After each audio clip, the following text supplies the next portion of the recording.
தேவைகளை பூர்த்தி செய்யும் தேன் சொறியும் மூன்று தமிழ் குமராவும் கோவிலாகும். தினம் தேடி வரும் பக்தர்களின் தெளிவான முதிர்ந்த மனம் முருகாவும் மயிலுமாகும்.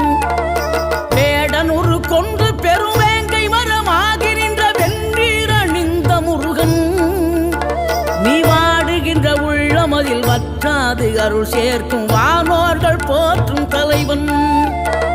நீரெடுத்த மேனியுடன் ஆறிடத்தில் பேரெடுத்து நினைவெல்லாம் இனிக்கின்றவன், நீ ஓரெழுத்து ஆயுதமாய் ஒளிகின்ற வேலெடுத்து உறுதுணையாய் வருகின்றவன், எனக்கு உறுதுணையாய் வரு